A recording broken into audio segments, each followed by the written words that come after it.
Hi മക്കളെ, ബഹാവുദ്ദീൻ സാറാണ്. എന്താണ് ഗെയിനിങ് റേഷ്യോ? അതെ, റിട്ടയർമെന്റ് ഓഫ് എ പാർട്ട്ണർ എന്ന് പറഞ്ഞ ചാപ്റ്ററിൽ നമ്മൾ നിർബന്ധമായിട്ടും പഠിച്ചിരിക്കുന്ന ടോപ്പിക്കാണ് ഗെയിനിങ് റേഷ്യോ. സിമ്പിൾ ആയിട്ട് എക്സ്പ്ലെയിൻ ചെയ്തിട്ട് എ ബി സി ഈ മൂന്ന് പാർട്ട്നേഴ്സും ഒരു ഫേമിൽ പാർട്ട്ണറാണെന്ന് വിചാരിക്കാം. ഒരു വർഷം 60 രൂപ പ്രോഫിറ്റ് കിട്ടി, വെറും 60 രൂപ. ഇത് ഈ മൂന്ന് പേർക്ക് നമ്മൾ വീതിച്ചു കൊടുക്കുകയാണ്. എങ്ങനെ? ഈക്വലി. അങ്ങനെയാണെങ്കിൽ എക്കും ബിക്കും സിക്കും എത്ര രൂപയായിരിക്കും ഉണ്ടാവുക? അബ്സല്യൂട്ട്ലി 20 രൂപ വീതം അല്ലേ?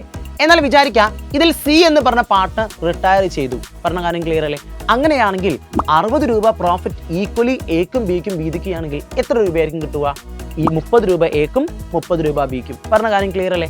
When we are comparing this, എക്കും ബിക്കും പണ്ടത്തെ കേസിലേക്കാൾ, അതായത് സി ഉള്ള സമയത്ത് 20 രൂപയായിരുന്നു രണ്ടുപേർക്കും ലാഭം കിട്ടിയിരുന്നത്. എന്നാൽ സി റിട്ടയർ ആയതിനു ശേഷം എക്കും ബിക്കും എത്ര കിട്ടുന്നുണ്ട്? 30 രൂപ കിട്ടുന്നുണ്ട്. ദാറ്റ് മീൻസ് പണ്ടത്തേതിനേക്കാൾ കൂടുതൽ പ്രോഫിറ്റ് സി റിട്ടയർ ആയ സമയം കിട്ടുന്നു. അങ്ങനെയാണെങ്കിൽ this is known as gaining. പറഞ്ഞ കാര്യം ക്ലിയർ അല്ലേ? ഇവിടെ എങ്ങനെയാണ് അവർ രണ്ടുപേരും ഗെയിൻ ചെയ്യുന്നത്? രണ്ടുപേർക്കും ഈക്വൽ ആയിട്ടാണ് എക്സ്ട്രാ എമൗണ്ട് ആഡ് ചെയ്യുന്നത്. കറക്റ്റ് അല്ലേ?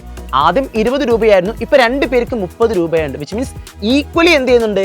രണ്ടുപേരും ഗെയിൻ ചെയ്യുന്നുണ്ട്. അങ്ങനെയെങ്കിൽ ഇതിനെ വിളിക്കുന്ന പേരാണ് എന്ത്? Gaining ratio. So gaining ratio എന്ന് പറഞ്ഞാൽ എന്താണെന്ന് വ്യക്തമായിട്ട് എല്ലാവർക്കും മനസ്സിലായല്ലോ.